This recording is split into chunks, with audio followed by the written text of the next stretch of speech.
புரட்சி தலைவர் எம்ஜிஆர் அவர்களை பற்றி துக்ளக் ஆசிரியர் சோ அவர்கள் கூறியதை தற்போது காண்போம்.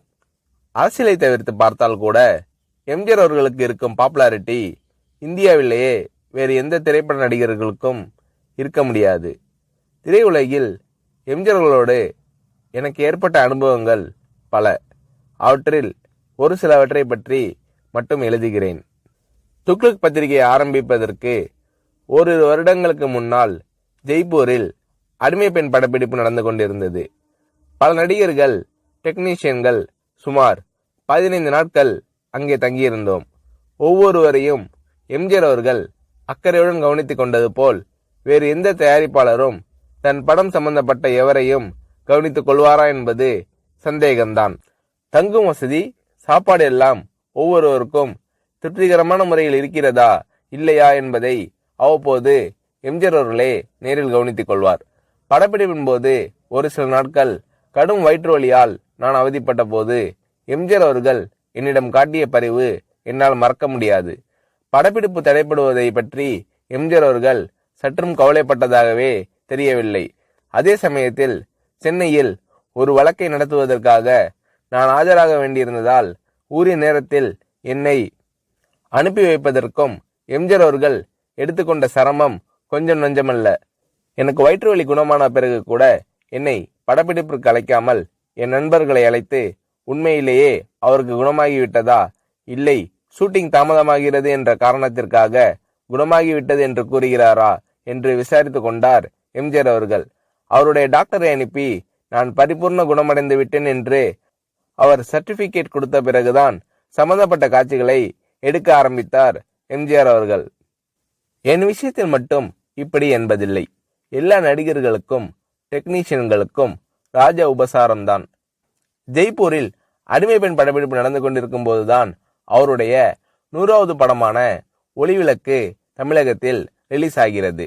நீங்கள் சென்னையில் இருந்தால் பெரிய விழாவாக நடத்திருக்கலாமே என்று நான் எம்ஜிஆர் அவர்களிடம் கேட்டேன். சிரித்துக்கொண்டு பேசாமல் இருந்து விட்டார் எம்ஜிஆர் அவர்கள். என்ன இருந்தாலும் ஒரு கதாநாயக நடிகருக்கு 100வது படம் என்பது ஒரு முக்கியமான மைல்கல். அதை இவர் எந்த விதத்திலும் கொண்டாடாமல் விட்டுவிடுகிறாரே என்ற எண்ணம் என் மனதை உறுத்தியது.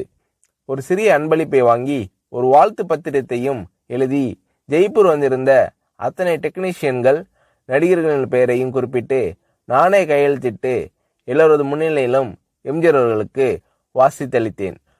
அதை வாங்கி கொண்ட எம்ஜிஆர் அவர்கள், என்ன இது, காகிதத்திலேயே 2 பக்கமும் எழுதிட்டீங்க, நான் இதை 2 பக்கமும் கண்ணாடி போட்டு ஃப்ரேம் போட்டு வச்சிக்க போறேன் என்று கூறினார். நான் செய்த சிறு காரியத்திற்கு எம்ஜிஆர் அவர்கள் தெரிவித்த நன்றி மனப்பூர்வமானதாக இருந்தது. ஒரு முறை ஷூட்டிங்கிற்காக ஒகேனக்கல் சென்றிருந்தோம். நான் போய் சேரும்போது எம்ஜிஆர் அவர்கள் அவுட்டோர் லொகேஷனில் இருந்தார். நானும் அந்த காட்சிகளுக்கு தேவை என்று என்னிடம் கூறினார்கள். மேக்கப் போட்டுக்கொண்டு நான் லொகேஷனுக்கு சென்றேன். என்னுடைய நண்பர்கள் சிறிது நேரம் கழித்து அங்கு வருவதற்காக காரில் புறப்பட்டிருக்கிறார்கள். இதற்குள் எம்ஜிஆர் அவர்கள் என்னிடம் லொகேஷனில் இடவசதி எல்லாம் சௌரியமாக இருக்கிறதா என்று கேட்டு தெரிந்து கொண்டார். அதன் பிறகு எம்ஜிஆர் அவர்கள் சம்பந்தப்பட்ட காட்சி முடிந்துவிடவே அவர் புறப்பட்டு போய்விட்டார். அவர் போகும் வழியில் என்னுடைய நண்பர்கள் காரில் எதிரே வந்து கொண்டிருந்திருக்கிறார்கள். அடையாளம் புரிந்து கொள்வாரா மாட்டாரா என்ற நினைப்பில் அவர்கள் எம்ஜிஆர் அவர்களை பார்த்தும் கூட பேசாமல் வண்டியை ஓட்டி கொண்டு வந்திருக்கிறார்கள்.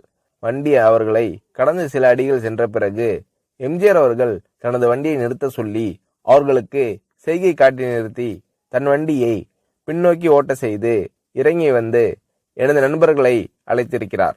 நீங்கள் எல்லாம் சோவின் நண்பர்கள் தானே, இடவசதி எப்படி இருக்கிறது, உங்களுக்கு போதுமா? சோவிடம் கேட்டால் அவர் எல்லாம் சரியாக இருக்கிறது என்று கூறி மழுப்பி விடுகிறார். ஏதாவது குறை இருந்தால் நீங்கள் சொல்லுங்கள் என்றெல்லாம் விசாரித்துவிட்டு அதன் பிறகுதான் மீண்டும் தன் வண்டியில் ஏறி புறப்பட்டு சென்றுள்ளார் எம்ஜிஆர் அவர்கள். மிக சாதாரண விஷயம் போல் தோன்றலாம், ஆனால் அந்த மாதிரி கேட்டிருக்க வேண்டிய அவசியமே எம்ஜிஆர் அவர்களுக்கு இல்லை. முகங்களை ஞாபகம் வைத்துக் கொள்வதில் எம்ஜிஆர் அவர்கள் வல்லவர். அதற்கு இன்னொரு உதாரணம்.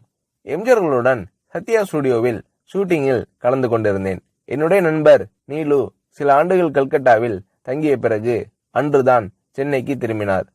என்னை பார்க்க சத்யா ஸ்டுடியோவிற்கு வந்தார். நான் அவரை எம்ஜிஆர் அவர்களுக்கு அறிமுகப்படுத்தி வைத்தேன். எனக்கு தெரியுமே, உங்கள் நாடகத்தில் இவர் நடித்ததை நான் தான் பார்த்திருக்கிறேனே என்றார் எம்ஜிஆர் அவர்கள். அதற்கு முன்தினம் எம்ஜிஆர் அவர்கள் எங்கள் நாடகத்திற்கு வந்திருந்தார்.